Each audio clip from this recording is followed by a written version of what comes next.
He has like turtle-related superpowers. Yeah, he's Turtle Man. He can go into a shell. Sounds like any like introvert.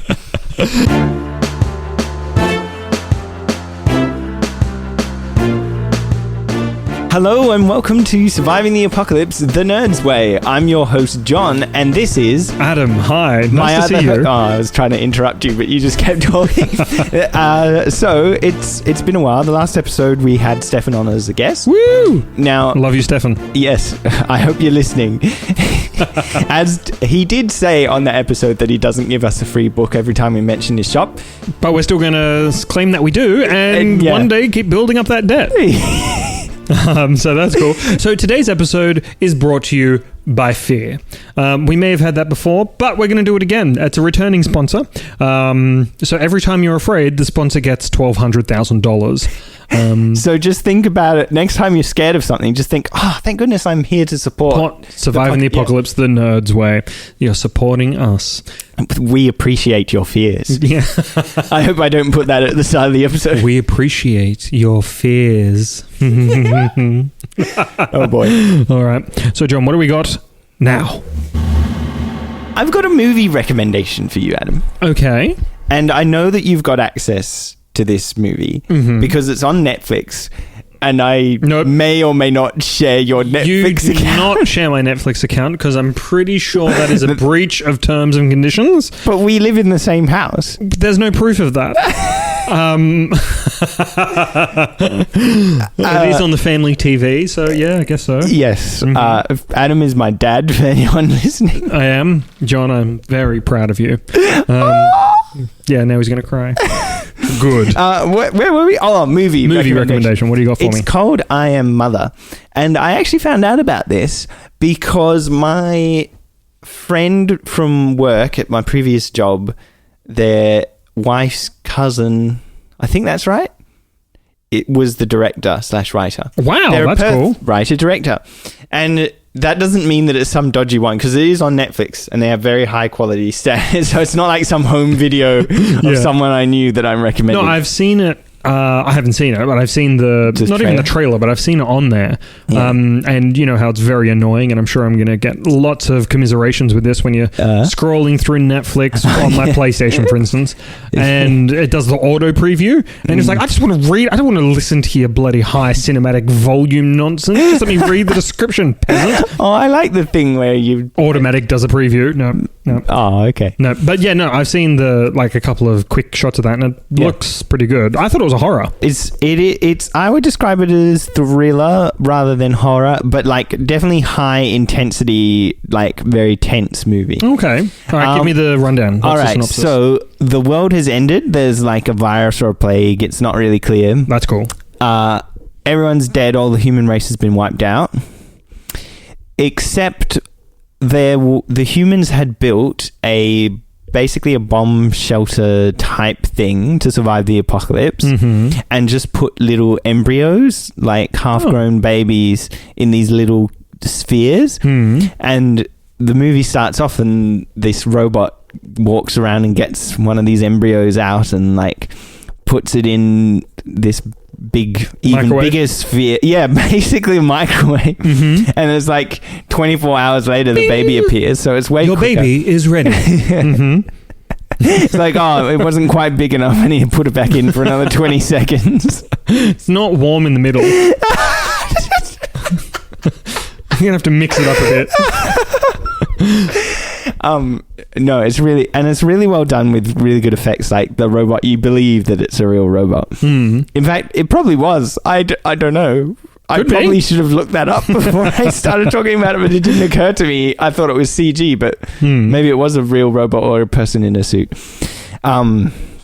Anyway, so you get to watch this baby that the robot is like, this person will be the first human ever born. Oh, right. You get to watch them grow up and become a person. Okay, so just one. Yeah. At the start, there's one. And it's a movie, not a series? It's a movie, yeah. Oh, right. Okay. Movie. And it really progresses well. And there's like, I've tried to not tell you too many details so that it won't spoil anything, but it gets really, really interesting as time goes on. You don't really know what to expect until the end. Okay, all right. So give me, because you've seen it, obviously. Yes. Give me give me a 5 John. Sorry, well, give me out of 10 Johns. 10? Yep. What do you rate it? I'd say 9, actually. 9 really Johns good. Out of 10.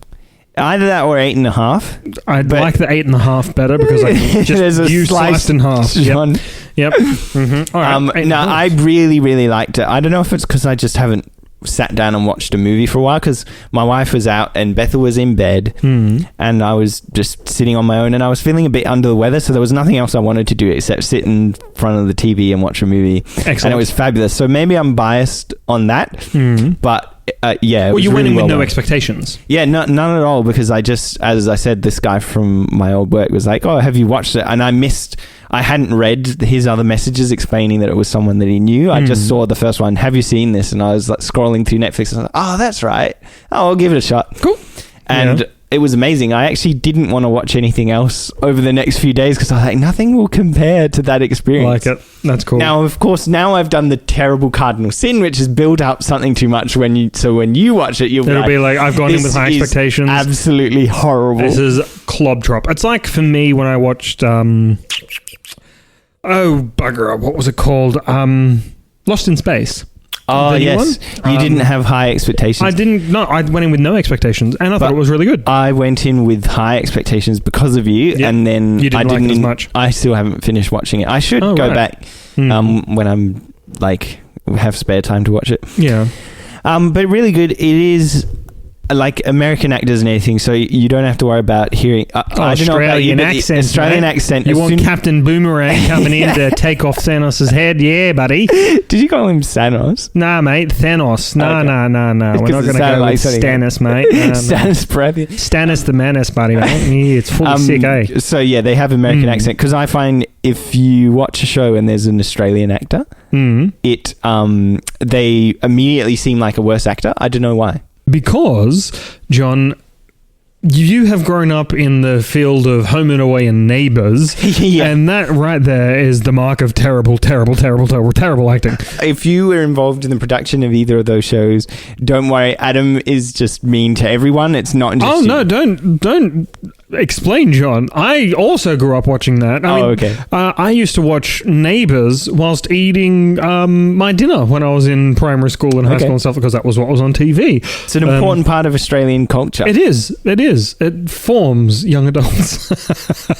So yes, I'll give it a look. I Am Mother.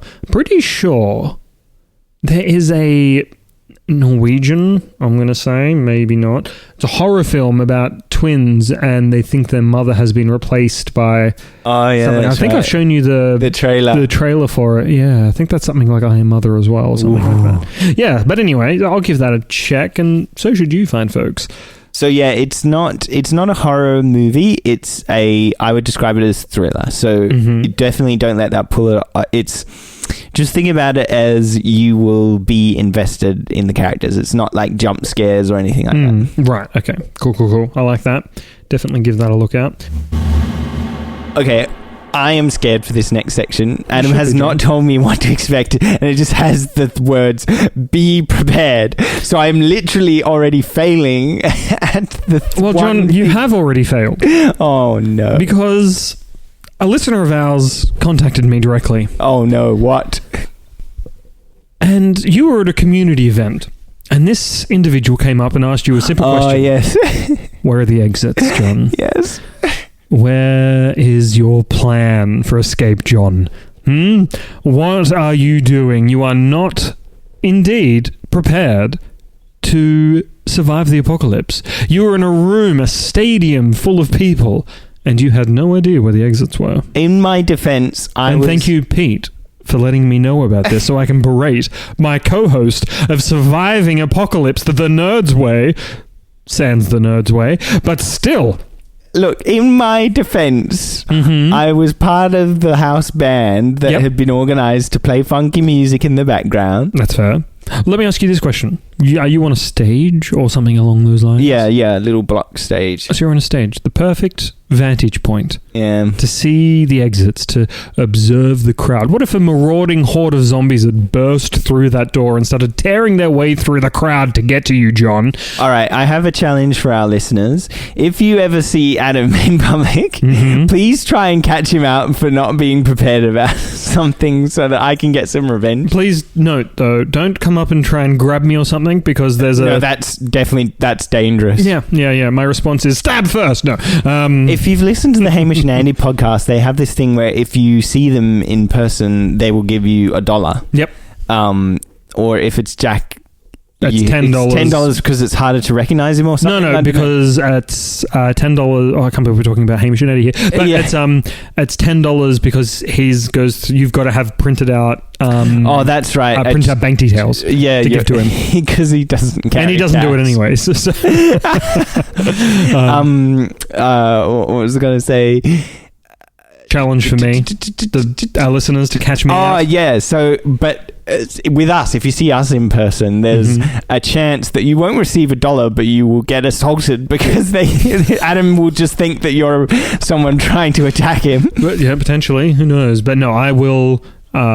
If I am caught out, genuinely, I'm prepared. Okay. And I have $1 on me, I'll give him $1. But this only counts if you didn't know Adam before. Like, you're not just listening to this podcast because you knew Adam. Otherwise, your friends are just going to... Yeah, they're just going to be like, I'm going to be in the middle of a D&D session and they're going to be like, a zombie burst through the door. No, I'm not doing that. So, yes, John, you weren't prepared. So, yes, I'm going to have to start drilling you. Exit's there right now, by the way. Yes, thank you. Yeah, I'm going to have to start drilling you, but in, strictly apocalyptic survival terms now. Okay, so, John. Let me think here. What would be an excellent... Okay, where is the nearest power generation compound? Interesting. Don't know. Okay. All right. There's a big water tower just up the road. Except I don't think that's a water tower, John. That is as we may discuss in the next segment, but Perth's water supply is run off a whole series of pumps. And when it becomes there's too much pressure going through the system, what they can do is those kind of like big water towers, what they do is they use that as a release mechanism to shoot up into the air to release the pressure of the entire system. So, So it probably doesn't have that much water in it. Possibly not. Well, I'm dead. Yeah. In the event of an apocalypse. We'll have to train you up, John. I'll have to train you up. Okay. Where's your knives? My nearest knife, besides a kitchen knife, is around the corner in the storeroom. Okay. But I did normally have it in the... Well, actually, I shouldn't say where I keep my knives, just in case. So, okay. Where is your Invocation of Torment to summon Cthulhu?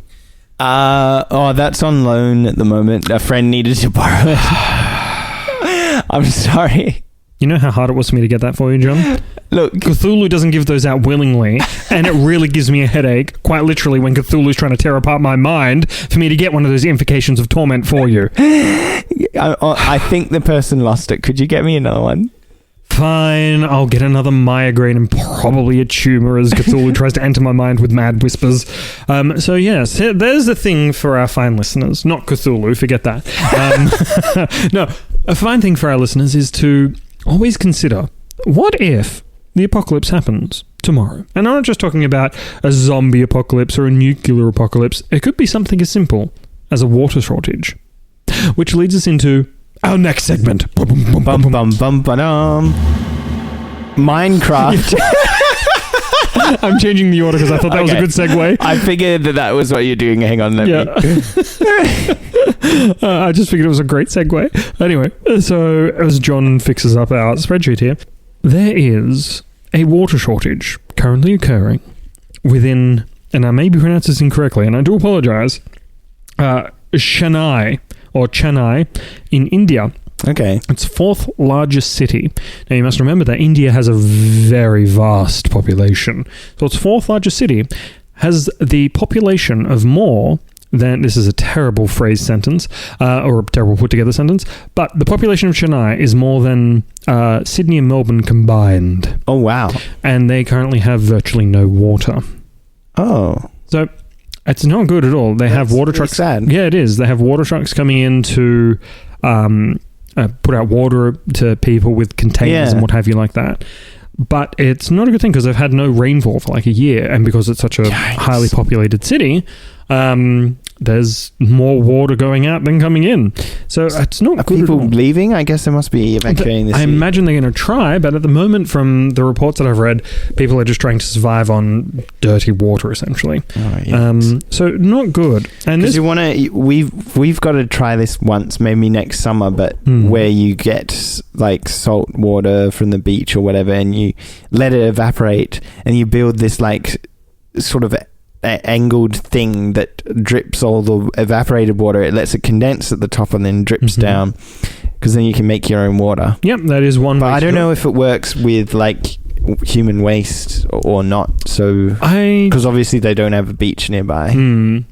No, because their reservoirs are dry. And yikes. Yeah, that's not good for that many people. So the cause was they normally get a lot of rainfall, but they haven't had it? Yep, global warming. That's not a good thing. And so at this stage, it just made me think we're quite lucky where we are in Perth, because we're almost drought-proof in the vast metro area, right? So all of Perth City, the outlying suburbs, like all the way up to Two Rocks, I think, if not further, and then all the way down south, like Mundajong, if not further. And it's ran by, I think it's 2 desalination plants. And basically it's just like this very, very large loop of pipes that runs around this entire area. And the water comes in from the desalination plants and just pumps all the way through. There's no reservoir, there's no dams, there's reservoirs, but there's no dams that we use. So we are quite lucky in regards to we don't have a lot of fear of being stricken by drought. Now, I know our farmers, unfortunately, do have to maintain on rainwater and what have you. And it's not good for the farmers, I'm telling you that now. But at the stage, there's, nothing we can do about the rain at this. We're actually getting a bit of rain now, thankfully. Which is good. But anyway, so what I thought is, how do we, John, you and I, get water? Do you know? Well, you've explained it to me because you're a security guard at the Water Corporation. Well, all over the place, but yeah. Well, yes, including some water plants. Yep. So it sounded like there were 2 main, like aqueducts under Perth. Oh, okay. So you've got so in Perth specifically, this doesn't really pertain to surviving the apocalypse, but it is an interesting fact for those of you who listen in Perth. So in this area, we have 2 major water tables. We have the Nangara Pine Bay, like the water thing under Nangara, and then one down in Serpentine, which by law we're not allowed to touch, and it has 1,000 years of drinking water in it. Not allowed to touch it. I'm sure that law will change the moment that... Fingers crossed. Because a lot of it just goes to waste because it obviously fills up and then it just goes out into the ocean. But regardless, so the Nangara Basin, rather, is getting quite low. And it's not good because if that runs out, then a lot of the bore plants and everything, it's just going to cause a whole bunch of issues. But once again, Perth, and hats off to them, the Water Corp have come up with a solution, essentially. And Australians don't like drinking recycled water. It's not a good thing. They just don't like it. So instead of drinking recycled water, what the Water Corp is doing is they have a wastewater treatment plant in Craigie, Banya, and right next to it they have what is known as an advanced water recycling plant. So in the recycling plant, they treat the water, pretty much make it drinkable, transfer it over to the advanced recycling plant, treat it again, and then dirty it by putting it in the ground. Basically, they're using wastewater, like all of it, transferring it over to the advanced recycling plant, and then putting it back into the ground, into the water basin. So they are filtering out all the greeblies and bad stuff. And at that point, it is drinkable. Yep, 100%. But it's just a cultural thing where we're like, I don't want to do this. Yep. So then they dump it into the ground. They dirty it, essentially, and then it goes through natural filtration through all the rock, and then ends up in the Nangara Pine Basin. Where we then pull out the water again and recycle it. Yep. Well, so not recycling it. No, like that's the bore water stuff. Oh, okay. So yeah, it's quite ingenious. Like, it's very good. I'm very happy to be in Perth for this instance, because drought proof essentially at this stage. So it's very, very good. But most isolated city in the world, drought proof. In the desert. This is actually a good place to survive the apocalypse. It really is. It really is. Now I know why you came over. Yes, but so I thought to myself, in a quick manner, we'll try and get through this nice and quick. Water finding in the wild, in the apocalypse, if you will. So a note is always filter water in some way, shape, or form. Because whatever water you're finding, be it from ground or whatever, it's contaminated. That's rule number one. Always boil your water if you can. Because if you don't, you're going to get ill and it's going to make you weak and you'll probably perish. Do you need a filter as well as boiling? I personally would, just because it's safer that way. Because what Bear Grylls would do is he would find running water over rocks, and then that would be kind of naturally filtered. Yeah, but you got to think like in an apocalypse type of scenario, and especially with wild animals and things like that. Yeah, you don't know where streams are. Like, you can find a bubbling spring, that might be good, but they're, especially in WA, kind of rare. But like the obvious thing, you want to start with the obvious things like streams, rivers, and lakes and things like that. Clear flowing water, as you say, is the best option. So like, because the movement doesn't allow the bacteria to fester, so it's kind of constantly moving. So yeah, you're going to try that stuff, but always try and test the water first. So you want to take a drink and then wait half an hour, like just a sip. Oh yes. Wait, kind of take stock of yourself, take another small sip, wait an hour, and then if it's fine, then drink. But just keep in mind of that. You can collect rainwater. So best way to do that is like use a tarp. Now, obviously in WA it's a bit more difficult to do because we don't get a lot of rainfall. It's going to be like in the early winter you're going to get heaps, and then the rest of the year not as much. But it is a way for you to get some like just water essentially that's going to be needed. Collect heavy morning dew. Once again, not for our Western Australia listeners, for the most part, but for our international listeners and interstate listeners, you can collect heavy morning dew to do so. Tie some absorbent cloths, clothes, or tufts of fine grass around your ankles, and take a pre-sunrise walk through tall grass meadows and wring out the water of the clothes that are saturated, and repeat. So that way you've got some water. May not be the best tasting, but at least you've got it. Fruits and vegetation, obviously. Now, this actually surprises me. You get a lot of your water requirements for your body just from the food you eat. Yeah, that's right. So, like the whole 8 glasses of water type of... Like, you hydrate more than pretty much anybody else I've ever met in my life. I think I hydrate too much. Yeah, you're like at risk of hyponatremia, I'm sure. Yeah, where you drink so much that your body starts to get less hydrated. Well, you drink so much that your salt levels become too diluted. Yeah. But yeah, anywho... So yeah, just eat fruits and vegetables because that'll give you like a good boost of nutrition and hydration, which is very, very good. Which I've got an apple tree and a banana tree out the back. Which is super cool. So this one's actually pretty cool. I like this one because I haven't tried this method before. It's called plant transpiration. So it's like perspiration for plants. Okay. So it's an easy option as well, and you can do it for Australian, not all, but some Australian plants. So I'm going to explain it to you. So you want to take advantage of the plant perspiration, essentially. So what happens is there's a process in which moisture is carried from the plant's roots to the underside of its leaves. From there, it vaporizes into the atmosphere. But you're going to catch it before the water does that. First thing in the morning, tie a bag or something you can make, like a plastic bag or something, or something you can make into a bag, the larger the better, around a leafy green tree branch or shrub.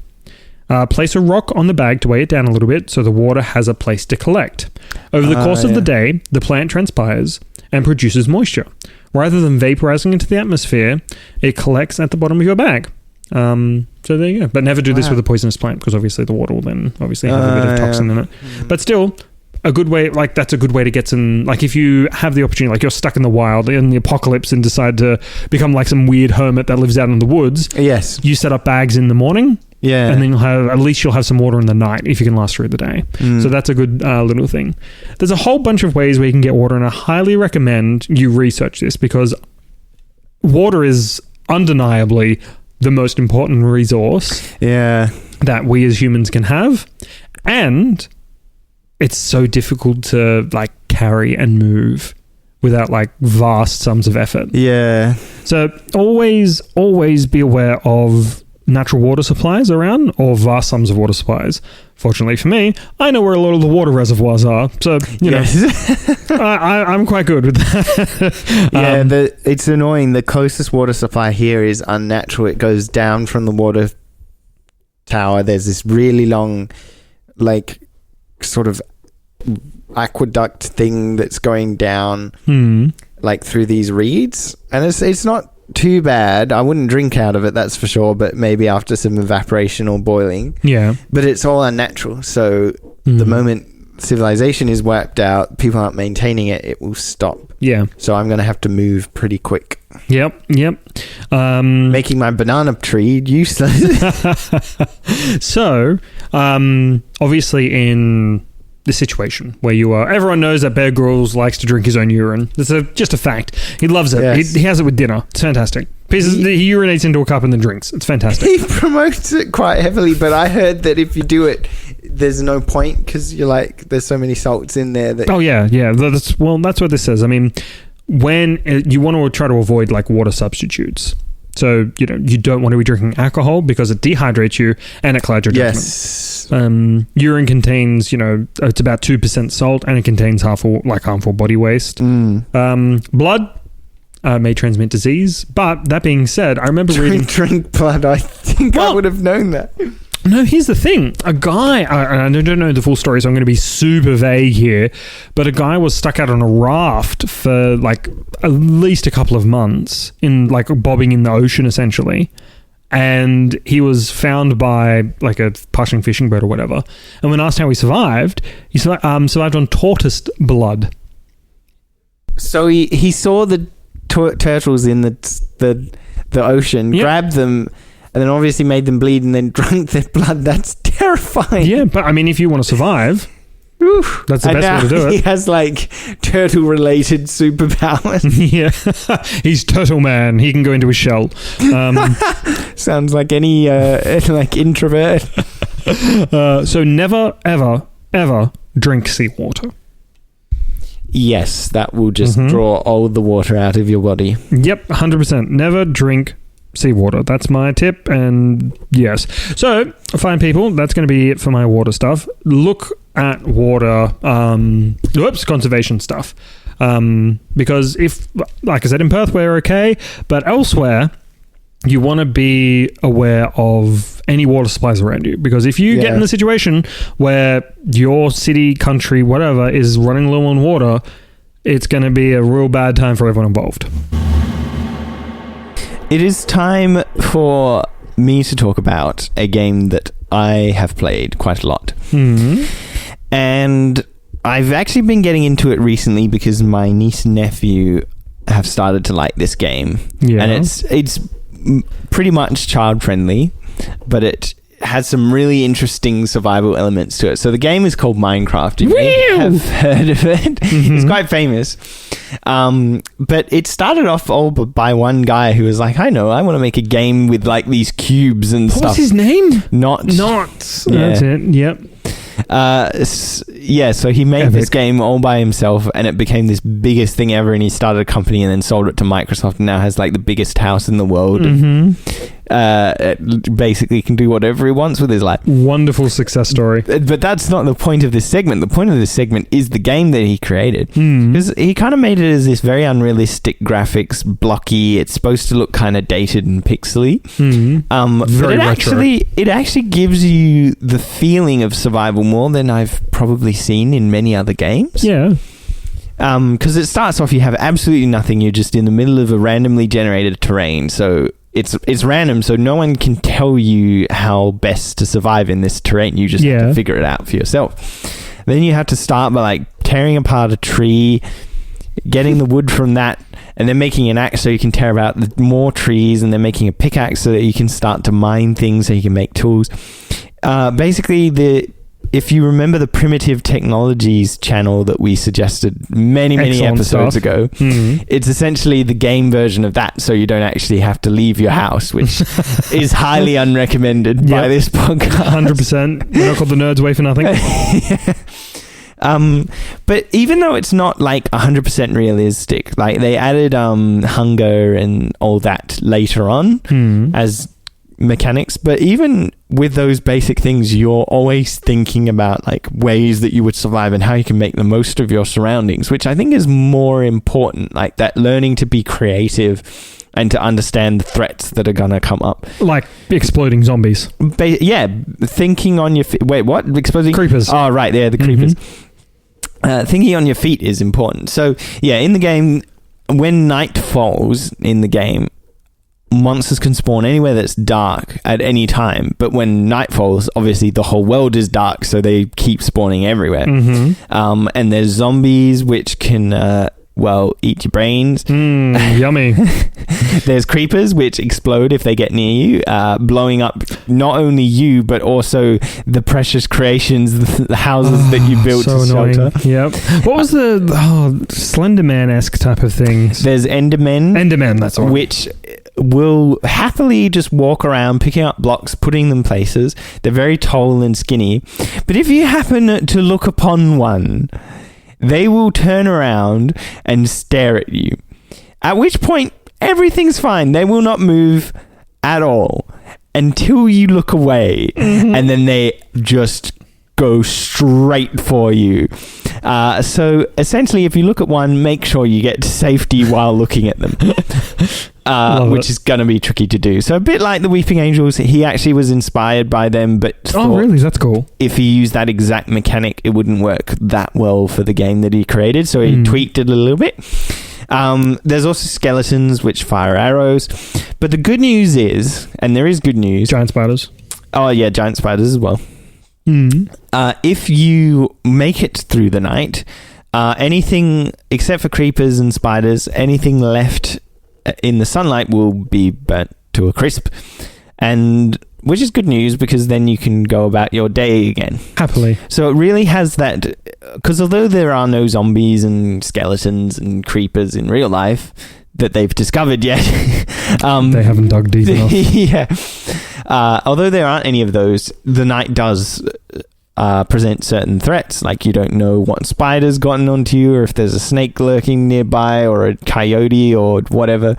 Not in Australia, I'm thinking dingo maybe. Yeah, you don't really know what's out there. That having to adapt to your surroundings and make sure you've got shelter is accurately simulated. So it's weird. The game gives you a nice like feeling of that survival, even though it's not realistic at all, which I find quite entertaining. It gives you a good mindset for it, because I love those type of games where you start with nothing and you've got to build up from there. Yeah, that's like all of the survival games I've played. Like take Ark for instance, where you start with nothing.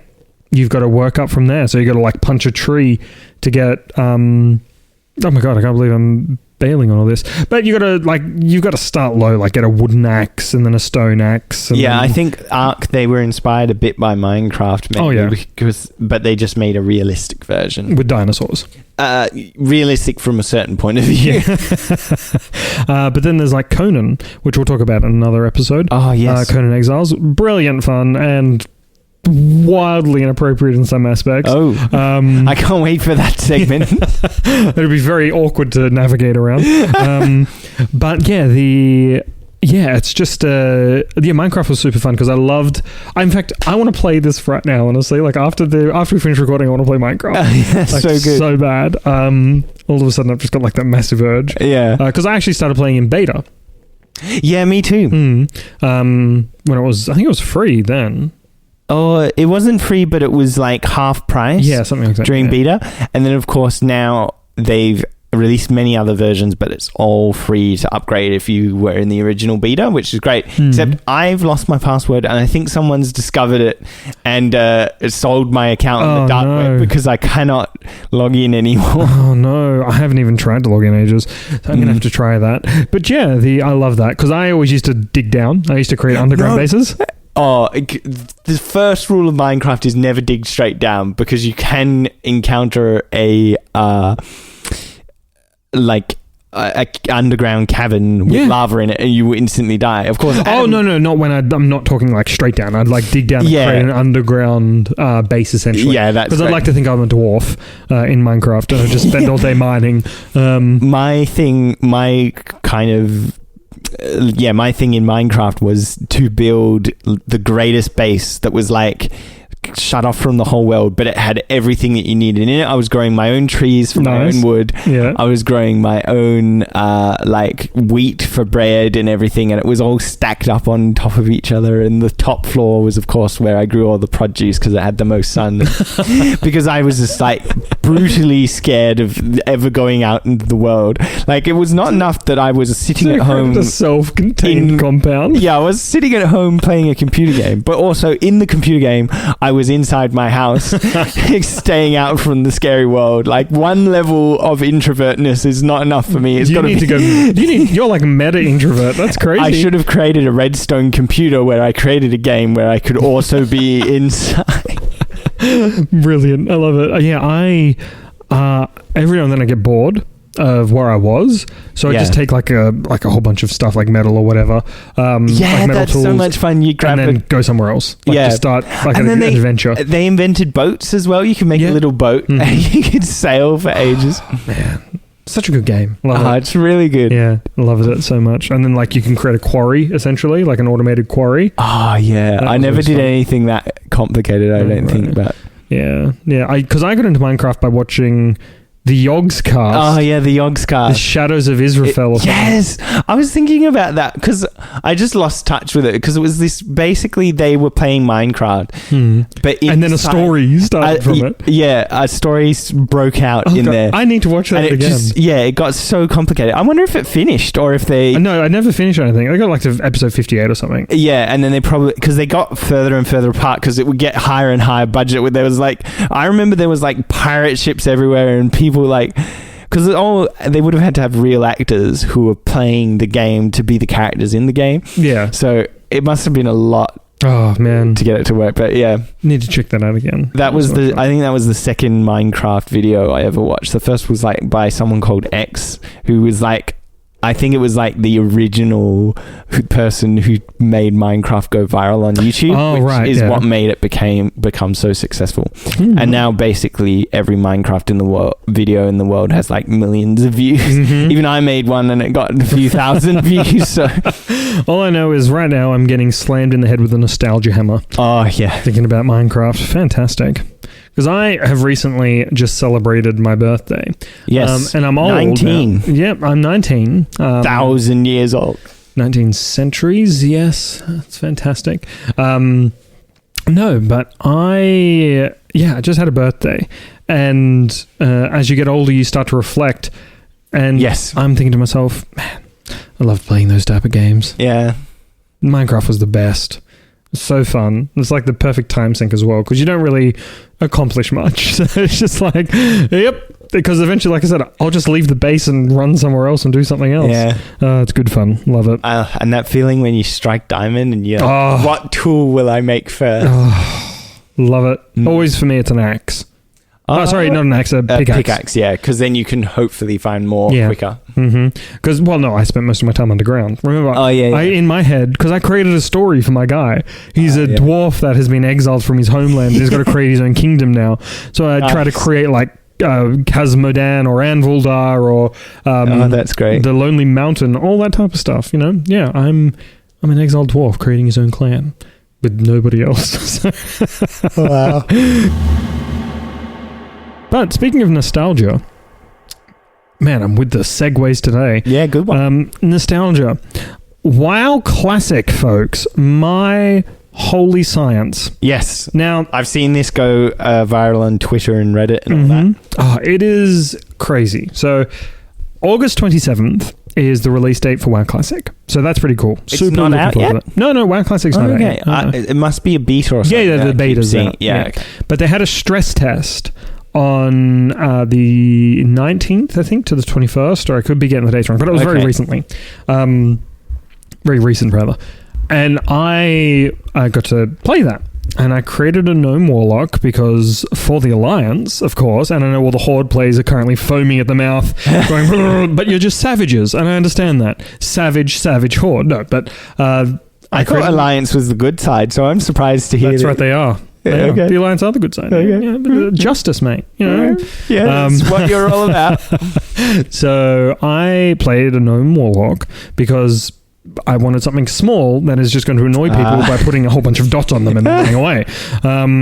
So anyway, I played that, and my goodness, it's a dot is a damage over time. Yeah, that's right. It's not. He's not like literally got a paintbrush painting polka dots on my gnome is running at people and putting dots on them and running away.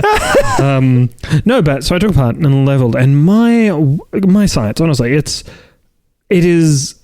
When I say harder, it's not that the game is harder, it's that the resource management is much harder. Okay. So... Because you're used to all the things they added over the time to make the game easier. Because I did an experiment. So I played the Classic for for a day, essentially.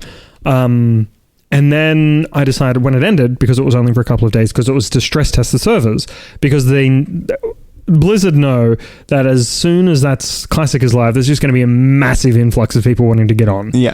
And then I decided when it ended, I'm going to go back to live and do the comparison of how easy and hard it is to level. So on Classic, as I was a warlock, you got to cast shadow bolts essentially. I ran out of mana very easily, like very easily. And mana is the resource you use to damage your enemies, essentially, to cast spells or whatever.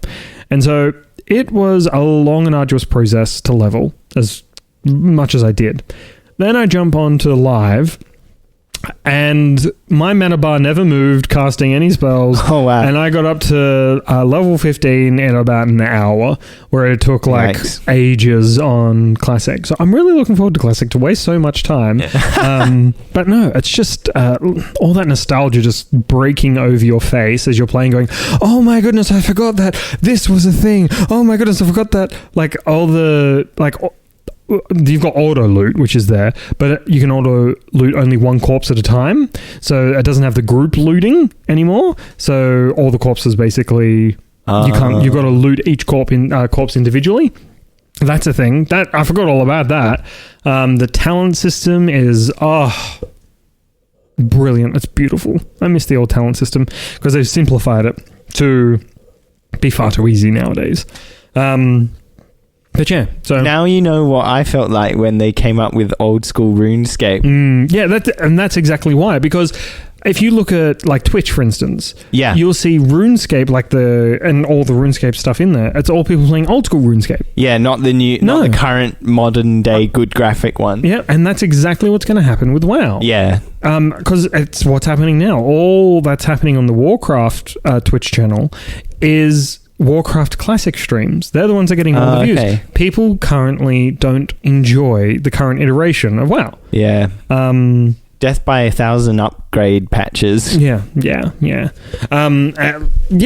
I think they made the smart move with Classic, because people who want that challenge will be able to use that, and people who just want like a casual, easy type of game to play will have the live servers, which is cool because I'm like of two minds about each of them, really. So.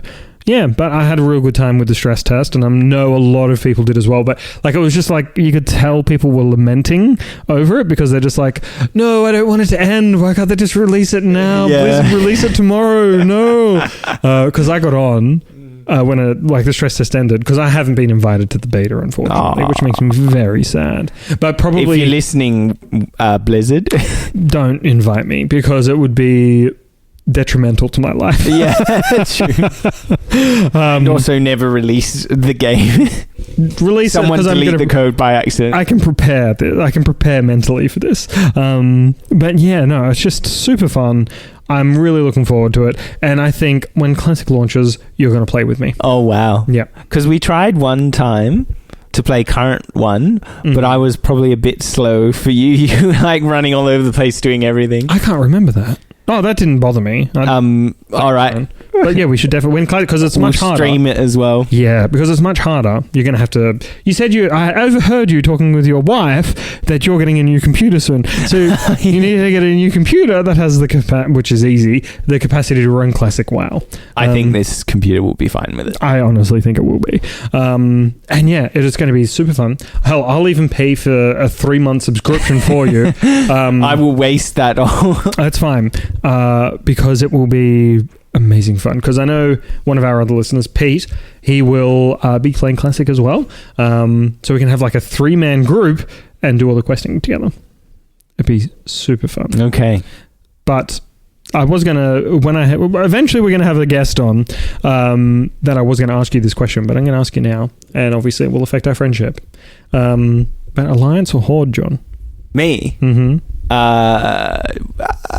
So the Alliance is comprised of humans, dwarves, gnomes, and night elves. Yeah. The Horde is comprised of orcs, trolls, Forsaken, and Tauren. Tauren are like minotaurs. Trolls are trolls. Forsaken are zombies, and orcs are big orcs. Well, I'm gonna have to go with Alliance. Yeah, that's right. I think I was Alliance before because I think I was a night elf. I think I made one human and one night elf when I first played, like way many years ago.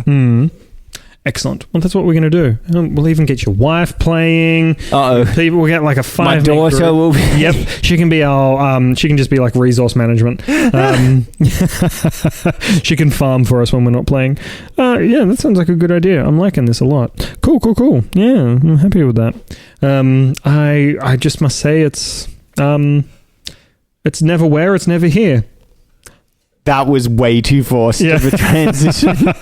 Also, now I can't put in the explosion sound effects because there's no clear delineation between topics. See, now that's just going to be awkward because I'm like, wait, are we talking about Neverwhere or are we not? I guess we are. If you missed that subtle as a sledgehammer transition from Adam, we're going to talk about Neil Gaiman's novel Neverwhere. Wow, that was actually quite a tongue twister. Neil Gaiman's novel Neverwhere. Yeah, say that's that good. 10 times. Actually, don't. No. That doesn't make good listening. Do it in the car while you're doing it now. So I just finished this book recently, actually, and it was quite the interesting experience. I can't remember if I talked about it on Stefan's books or not, but Neil Gaiman's book, he likes to write as a people watcher. Like if you've ever been in like a cafe or whatever, and you look at people and you invent like a whole life for this person.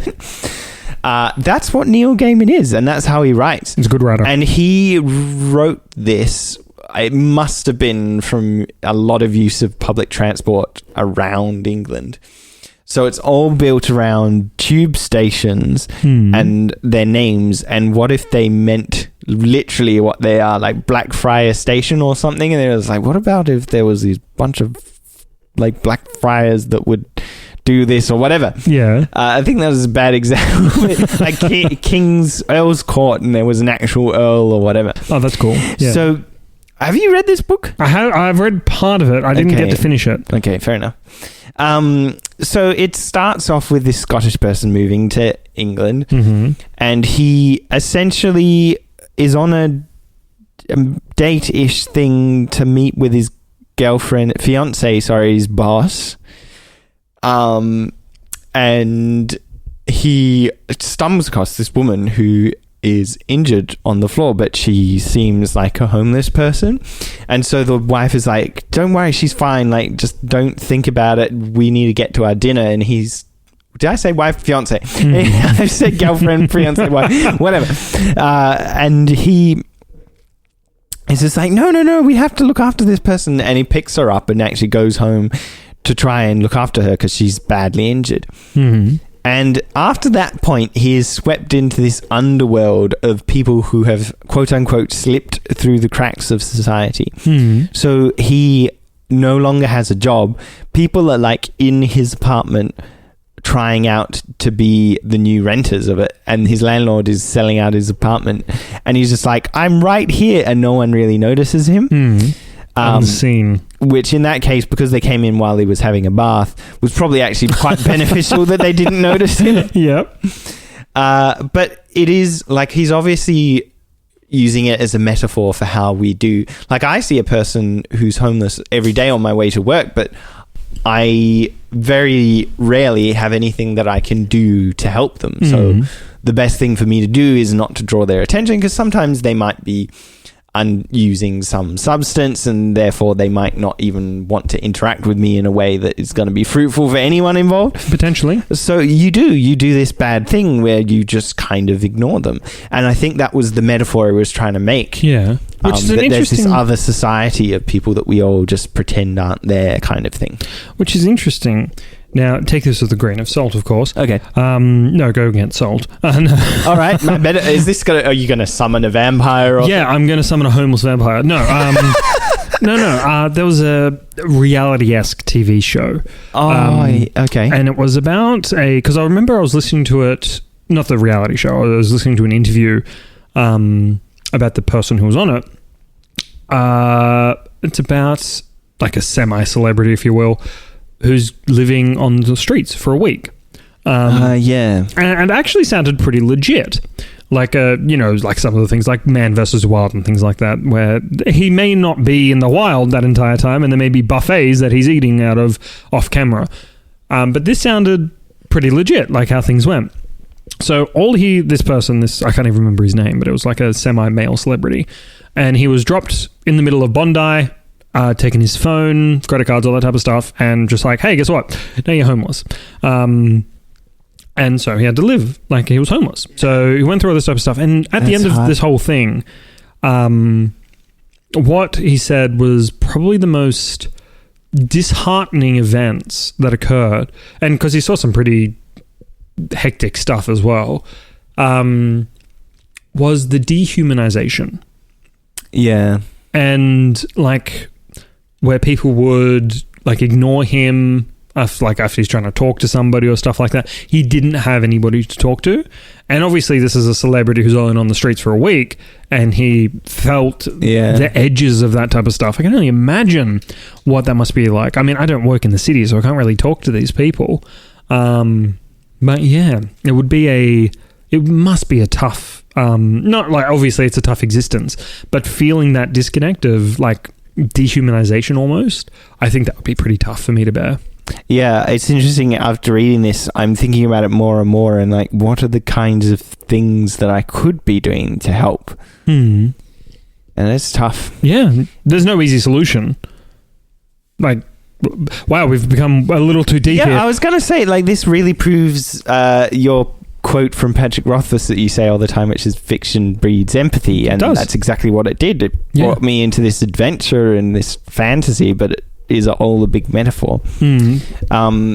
But yeah, I'd say definitely worth a read. I think you would enjoy it. You've read Neil Gaiman before. Yeah. I've read part of it. I literally have read up to the part where he encounters the injured woman. Yeah. So right at the start. Yeah. It's weird. After that happened for me as well, I took a break for some reason. I don't know. Maybe there's got to be something spooky there. Yeah. It's just a heavy scene, I guess. I can't even remember why I stopped. I think at that stage it was... Something else comes up.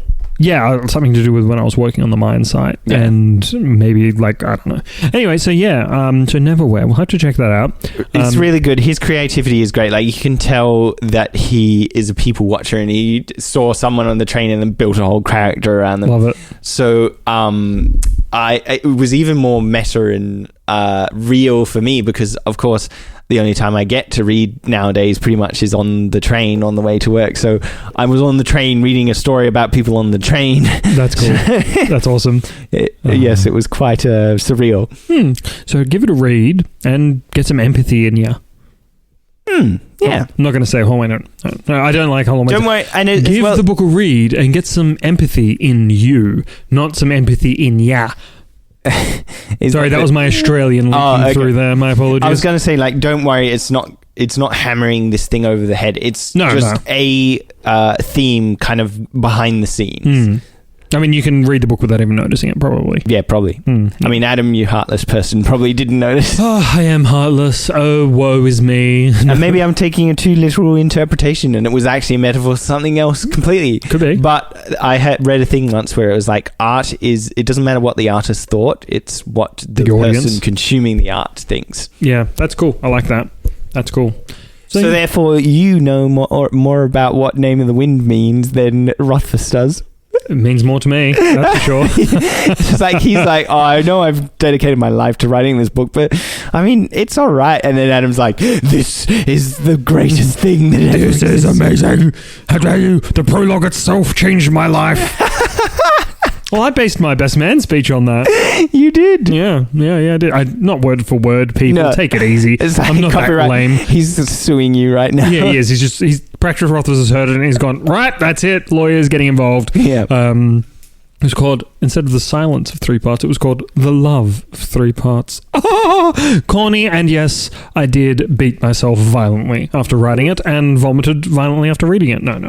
But it was lovely. Thank you, appreciate that. He was my best man, in case you're not getting that. Yeah, I was, yeah. I only shot him in the face with the paintball gun about 6 times. So 6 times? Ouch. It got quite painful in the end. Yeah, everyone got bruises that day. No one more than me. Yeah, that's true. As it should be. Yep. Well, I remember you got... Because the event, like the people who were running it, they were just like, okay, now it's going to be the groom versus the best man. Oh, yeah. We're firing at each other. I'm like taking cover and firing back and just wasting all the ammunition I could. And I'm just like pelleting you something chronic. So eventually you've obviously just had enough and turned around and just like motioned towards, I think it was Dave and Steve and another. Yeah. And then I had like 3 converging on me, which was, that was fun. I forgot about that. It was good. So yeah, that was good. But yeah, so Neverwhere, give it a listen, give it a read.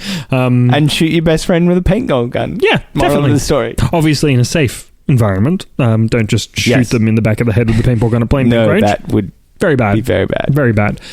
So yeah, awesome, glorious, and fantastic.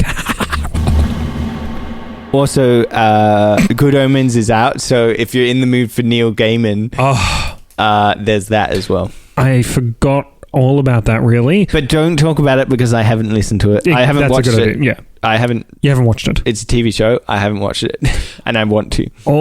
Yes, indeed. So next time we do a recording, folks, next episode, we will be talking about Good Omens. I better watch it then. 100%.